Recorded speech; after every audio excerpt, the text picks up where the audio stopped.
Hello everyone, it is Joe here from OmniPoke, the channel that brings you guys everything Pokemon. If you're looking for PTCG live codes, make sure you check out the Potown store. You can get a 5% discount on your orders using that code OmniPoke.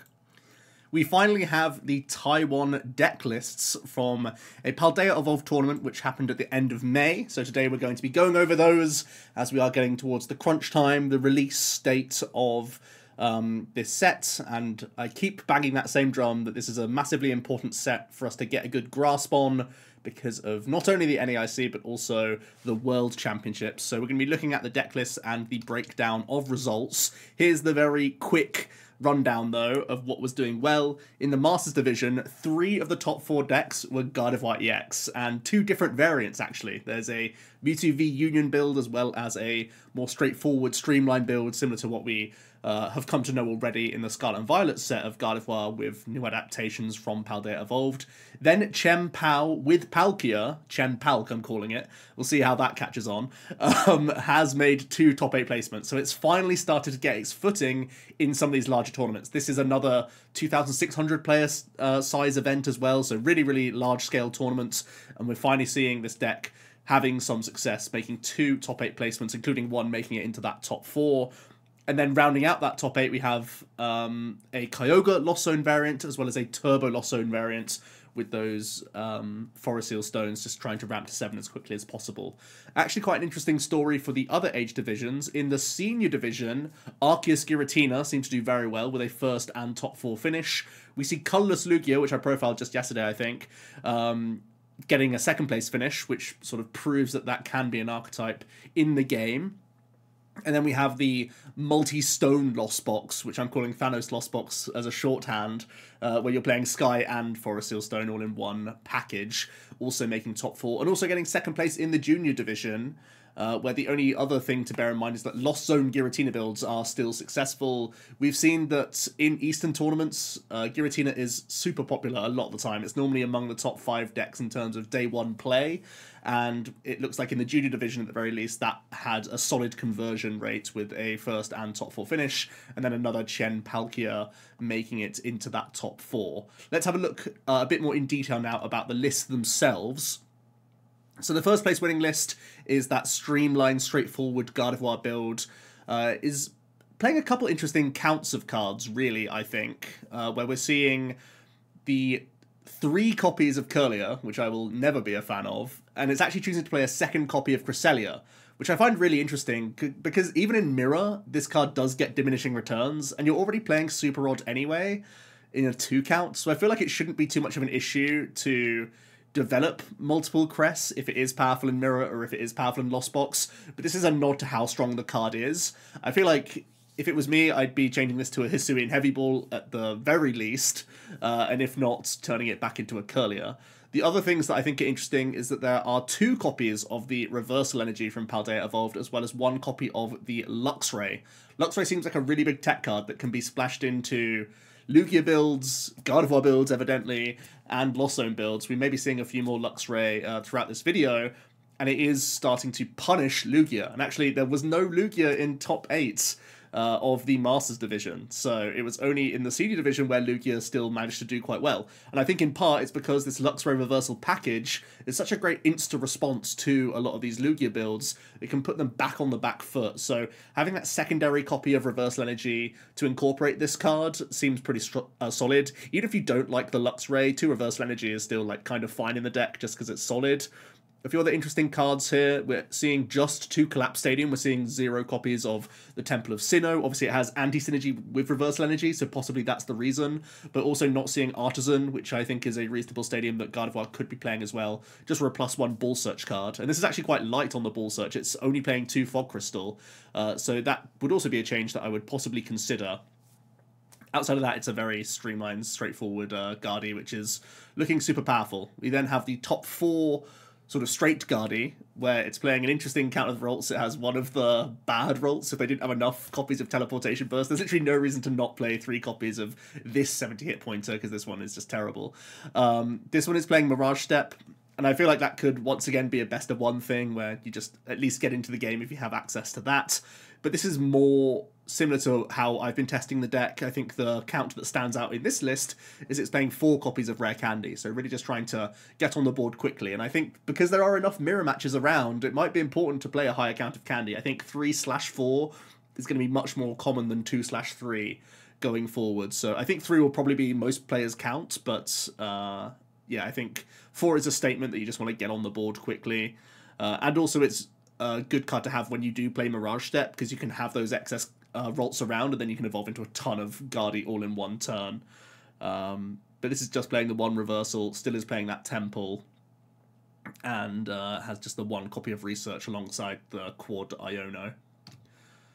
Top 8 then, again, not too much changing here. This one is playing a bit of a wider spread of supporter cards. It is playing that Penny as well as the Avery. Avery could possibly chip in as a decent mirror tech card. It's also quite annoying for chien-palks because they need to go wide with their barrel and their Bat's Caliber themselves, of course, so that's a pretty decent tech card that I think could be sneaking in here and there. We're once again just seeing double Fog Crystal, and I feel like this card is so strong in Guardi. I definitely want to play 3 to 4 copies of that card, but this is quite high on the support count overall.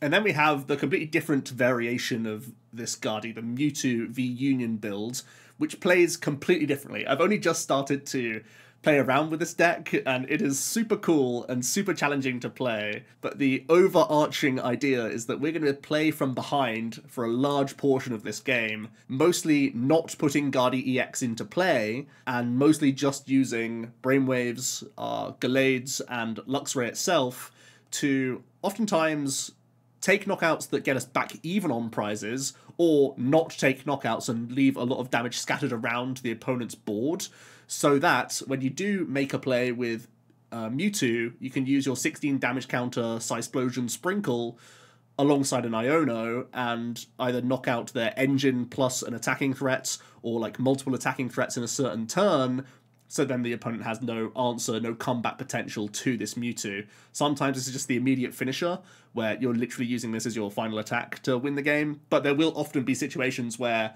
you're letting your opponent take 4 or 5 prizes, then you make the Mewtwo, you go Iono, you Cysplosion, detonate their board or their engine or whatever they have that's threatening you, and just say, deal with this Mewtwo this turn, otherwise I just have game. So quite checkmatey, quite an interesting deck to play around with. Because you are having to fit in this Mewtwo package, you don't play the Celebrations Mew, you don't play VIP Pass, so you are much more inclined to use that Mirage Step Curlier, just because you have naturally far less ball search. There'll be another few things that stand out here.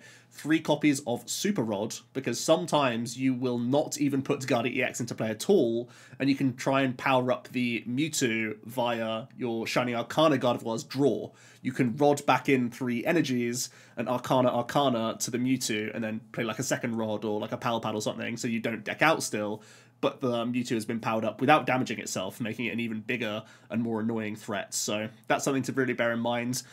Because we are so cycle-focused to get this Mewtwo in the bin, it's still playing Quad Research, but of course the Iono is a big part of the deck still. And this list actually is playing those Artisans. I think this is just because you still want to have those bounces to opposing paths, and you are playing one yourself, which helps with the Iono strategy that you have in the deck. But also, because we're not playing those VIPs, you still want to have inherently some count of these Artisans just to get into the game. So yeah, seems very solid. A completely different way of thinking about this deck, and is really interesting to play against, actually. I think this is going to be one of the hardest and highest payoff decks, I think, in the format, if you can master it. I'm still very much of the opinion that I like the regular Guardi and just have more straightforward game plans, but this has proven itself to do very, very well. There's a lot more going on, and there's a lot more to construct, but you can also create the most dangerous board states towards the end game, because you actually take full advantage of Iono by combining it with Path, or you're knocking out Bibarrels and like main attackers on the same turn via your Cysplosion, and it's just like so incredibly difficult for the opponent to get out of Iono without that engine on board to like close out games against you. So I think it's a really, really cool list overall. On to the chien-palks then. Now, on the channel, I did a list without Palkia, but it seems like all the successful builds so far that we've seen are playing Palkia. And this is actually where I started in my testing. I had a 1-1 Bibarel, 1-1 Palkia line I was trying out, and it seems like more and more of the time we're seeing a 2-2 Palkia line doing well in chien-pao. It gives the deck immediately just a V-Star power that it didn't really have before, and it also gives you an option to either whiff Rare Candy turn 2, or choose to not play Irida on turn 2 and use Boss's Orders. I think that's the biggest thing I've noticed when I was testing a Palkia-less build of chien-pao. Because you're so locked into Iono to hit candy combos, you can't boss on turn 2. You have to go through whatever's in the active. So sometimes you're like retreating out of chien-pao just to go into your Greninja or go into your Kyogre. But in this case, because you have Palkia at your disposal, you have an easy turn 2 Star Portal boss, like, knockout play. So I do think Palkia is probably going to be a staple going forward. Between a 1-1 and 2-2 count, the upside of the 2-2, of course, is just that you naturally hit it more, so it helps with that boss combo.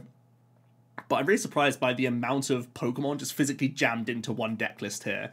Having that double Bibarel and double Palkia might give you a little bit of clunk along the way, so I need to try out these thicker lines, because I've only really tried a thin Palkia and thin Bibarel. But I do like that Bib seems really important just to play around Iono in general and give you extra push potential towards hitting your energy retrievals and whatnot. And the Palkia also seems very solid. Other things to bear in mind is that we are incorporating the Lost Cities in the deck list, similar to how we've seen old Palk, or like current, I guess, Palk lists with Bibarel. They play Lost City. The idea being you take out the Manaphy and suddenly you're threatening pressure with your Greninja. And I feel that's very reasonable. The skate park is like only okay in the deck list, so I'm not against playing Lost Cities in the list. It seems certainly fine.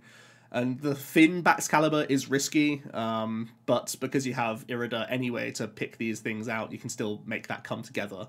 My only issue with a build like this is that naturally you're going to play, obviously, lots of multi-prize Pokemon, and I feel like this is quite detrimental against Guardy, and the more I've played my pure chien-pao, my pure chien-pao, not chien-palkia, against Gardevoir, the more I've liked things like Kyogre and Greninja.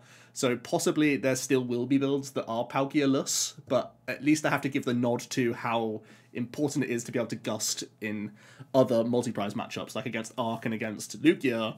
Just having a Palkia option to go, early chien-pao KO on a 2-prize Pokemon is very valuable, so I can't really question this line coming in the deck list, but there's a lot being juggled in this list, but I sort of applaud the strengths of having all of these options in one deck. I'm not too sure on the Articuno. Personally, I think that is probably better served as Kyogre. I honestly am super sold on that Kyogre. I think it's pretty busted, to be honest with you. I know that people are already incentivized to put Manaphy down against you, but the Kyogre can still hit active, so it can actually deal with other Luminions, and plus Lugia oftentimes doesn't play Manaphy, and having Kyogre to offset the prizes against Lugia has felt very important in my early testing, so I would probably make that change, although the Articuno Paralysis Iono play can give you tons of breathing room here and there, which is a panic option, I suppose. But chien-pao doesn't play that well, like, from behind, I don't think, because you're not playing paths. The Iono is never, like, that disruptive, I suppose. And, of course, this isn't playing, like, Temple of Sinnohs, so Iono's not even good against Lugia anyway. I don't know. I feel like the Articuno is kind of copium. I would like to make that a different space. On to another list then, where you have a few chien-paos to look at. This one's also pretty interesting. So, again, copying that 2-2 Bibarel, 2-2 Palk. I feel like it's so easy to go 1-1 plus 1 Hisuian. But Bibarel is super important in a number of these games. Only playing 2 chien-pao makes me a little bit nervous because it is still one of the better leads in the deck, especially when you go first. It's absolutely nutty to have that chien-pao in the opening stages. It does have a Starmie V in here, which I think is pretty interesting. Could be possibly like Mirror Tech, could possibly be helpful against some Arc builds as well, which I think is kind of cheeky. This one is at least playing the Kyogre, which I'm definitely a fan of. But a big differential here is that it plays Quad Cross Switcher. I feel this is really cloggers for Bibarel, to be honest with you, so I prefer just a higher supporter count. This is also super low on supporters in general, where it just plays 1 copy of Iono, and that just makes me so nervous. I think Iono is way too strong to just play 1 copy of. And and it's only playing 9 energy plus 3 retrieval and 1 rod. I know you're always going to have that star portal as well, but that feels light to me because energy retrievals honestly are like the cream of the crop card that you're almost always trying to dig towards. Like every turn, if you're having to hit into bigger stuff, it's like so integral to have your next energy retrieval. We see Lost Cities and Cancer Cologne. I think it's pick one. You don't need both because they're doing a very similar thing. So just a final note there that could also be transferred into a different slot. Then we have the Junior Top 4 list. This one is actually really, when I saw this, I was very surprised. This is really very similar to the very first list that I built of this like a couple of months ago when chien-pao was first revealed. Even down to the Avery, which is a cool tech card. This one is playing just skate parks and Cologne. Like I said, pick one. And I feel like I want to gain a space, so I'm probably just going to take out Cancelling Cologne and turn my skate parks into Lost Cities. But this is also playing that 1-1 Bibarel, it's playing the Hisuian, it's playing the 1-1 Palk, and it means you get to still play Luminion, which I think is really, really important, because Luminion is really busted. Just for giving you access to those supporter cards. Yes, it takes up a board space, which is awkward when you're trying to juggle this Palkia and Bibarel. Sometimes you kind of have to pick one over the other, which is a little bit troublesome. But I do still like having the option to fish in this deck, just because it adds to your outs, and this deck still plays quite a low supporter count. I'm not too hot on the researches in a higher count than 1, but I suppose it's still kind of fine. And this still has a fairly thick Bats Caliber. That's kind of the uptrade, right? Instead of going like 2 Rare Candy, 2 Bats Caliber, you're trimming down the Palkia and trimming down the Bibarel. And it should just mean that you have more like dig, I think, throughout the game, which I think is kind of just strong, makes your Bibarel that much better. So I don't know, let me know your thoughts on 2-2 versus 1-1 on Palk and Bibarel. I know Bib is like so important that I can definitely justify the 2-2, because if ever you prize exactly the one of Bibarel, you're in trouble. If it's Bidoof, it's less problematic because Irida can always search Hisuian. But yeah, I can definitely see it being an issue. But this is actually really close to one of the first builds I had of chien-palk. On to Lost Zone then, and in top 8 there was 2 different builds for the Masters Division. One is very similar to what we've come to know being very dominant actually in recent regional performances. This is a Kyogre that is playing the Forest Seal Stones and is only playing only playing Dragonite in this sense, but oftentimes we see Dragonite and Raikou. But it looks like there seems to be a small dip-off of Lugia, and that could be a response to the amount of Luxray that has been expected in this format. Possibly, that's a little bit of conjecture really, but yeah, choosing to just play the Dragonite, still has a decent chunk of energy, is incorporating the Artisan Stadium alongside the Pokestop. I'm so iffy on the Artisan because I feel like especially if you're playing a gate build with Greninja, putting down an Artisan gives the opponent the option to get that free Manaphy out, which always like kind of annoys me, I guess. So I'm in the market to still have a higher count of just Nest Balls and then look towards still having that second copy of Pokestop. I think I'm pretty much sold on it in Kyogre. I think it's absolutely busted, especially now that you could be playing Rods, but this one's still choosing to play double Clara, which I think is super interesting. Definitely been discussing with friends how we juggle the amount of Recyclers versus Rods versus any Clara in the list at all, because that instant access, there's still something to be said about that to get immediate Manaphy or immediate Sableye back. But versus just like, plus Rod Artisan is a really good combo, so if you still believe in the Artisan Stadium, having Rod just sort of makes that a better card through the mid-game, rather than just being an early game option for extra cram and extra Comfey. So that's super interesting. I also think the Zinnias is kind of cool. It can be a way that you can actually pitch VIPs in the mid-game alongside the ones that find their way into your hand, which I think is a decent Iono thinning option, which I guess should be considered. But yeah, I'm surprised we're not seeing any Rod in the deck. It seems way too good to not play in a deck like this, where you're not only trying to maintain your energy, but also your Pokemon need reloading. So I'm expecting more so just like 1 copy of Clara at most in Kyogre builds, and probably a couple Rods alongside at least 2 Recycler. We've seen the American contingent play as many as 4, so that tells you how important it is for the deck in general. But Kyogre seems really, really good still, for sure. Then we have a Turbo build. This is also playing the Artisan Stadium, and it's playing 1 copy of Jet Energy, which I think is definitely worth experimenting with in not just like Giratina builds of Lost Zone, but also just regular box builds. Even if it's just a 1 copy, it's an extra pivot out, which is always good. That can just get you into the game, really. Once again, I'm surprised to see double Rod and Recycler and double Clara. That is so much reload. That's absolutely nutty. I'm really surprised by just how much recovery we're seeing in this list, especially when this one wants to be fast. I feel like this one could definitely like streamline itself a little bit more. Even just cut the Recycler. If you're happy to play double Clara, double Rod, just cut Recycler at that point, right? Surely. That's pretty nutty to me. But yeah, this is like a turbo foresty build that we've seen kind of previously a couple times, and it's not too different apart from the introduction of Rod, I suppose. Onto the seniors lists then. This is the Thanos build where you're playing multiple stones. So it's incorporating that Zapdos package as well as the Raikou Sky combination. I'm surprised to not see any Drapion in here, but maybe it's just a metagame call. It's got an interesting energy lineup, but is playing that triple Rod, so people are really high on these Rods by the looks of things. Still playing Roxanne over Iono.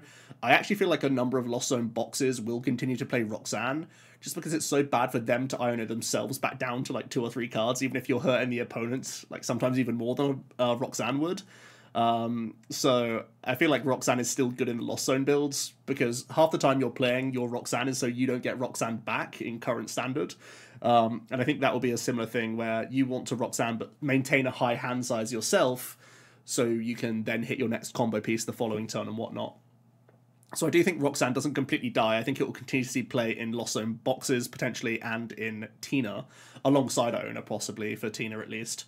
But yeah, it seems like Sky Seal Stone's still solid. We've still seen Arc do quite well, so there is reason for Zapdos. There's still reason for Raikou.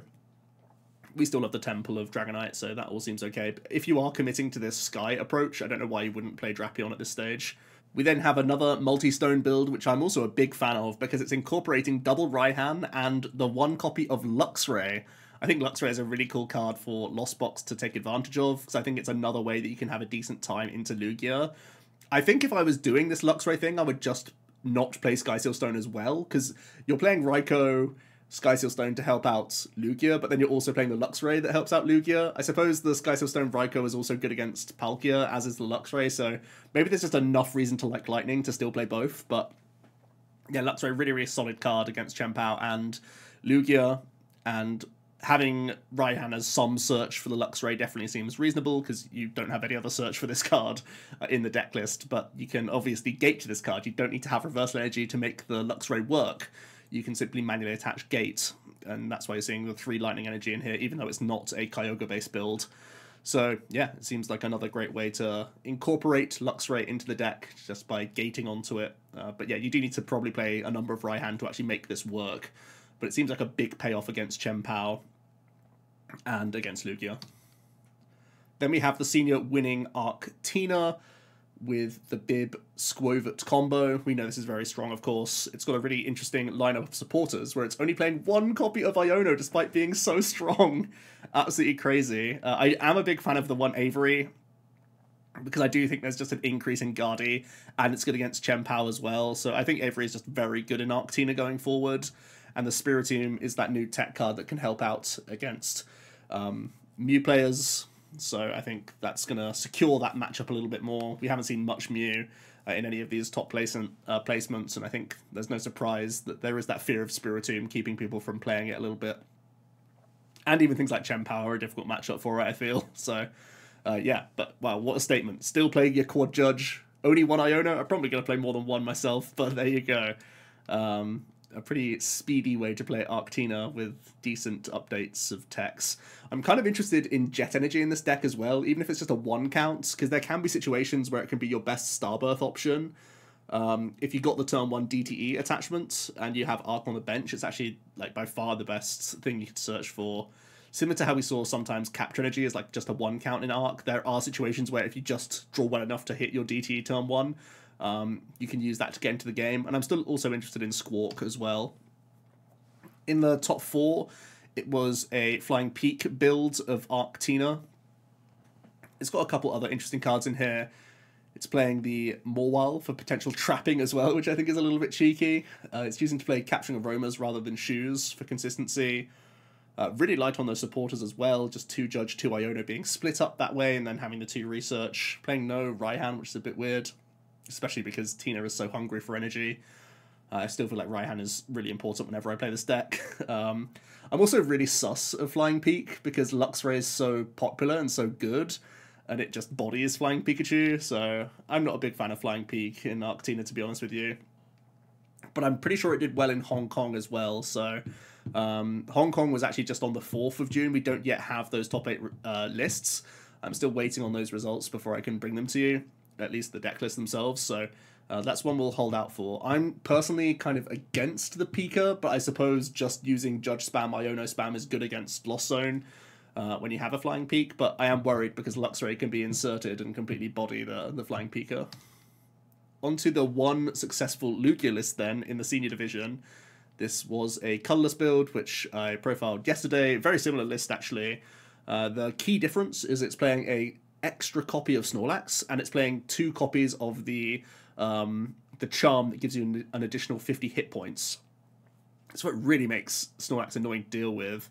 You can put yourself up to that 200 hit points and then V-Guard it as well if you really wanted to. Man, that sounds like hell for the likes of Arc players. I feel like that could be really annoying. It's already super bulky against Lost Zone, so yeah, this just seems like a headache to deal with for sure. Seems like a really good card. I've enjoyed testing colourless Lugia. I know like you do just scoop some matchups with this, but we haven't seen much Duraludon, and personally I think Duraludon low-key like kind of sucks because it doesn't have an engine next set, and Iono should body anything that doesn't have some sort of semblance of an engine. Like, look at the stuff we've looked at today. It's all got a decent engine behind it, and the Arc Dura Umbreon thing that we've seen recently see success just, like, doesn't. So it probably just sucks in an Iono format. But that's not to say that it won't be around, you know. Dura always finds a way to be around, but it means that I'm not writing off this colourless build as, like, a really strong play, because I feel like it gives you the better time into chien-pao, and it gives you a better time into Lost Box and Guardy.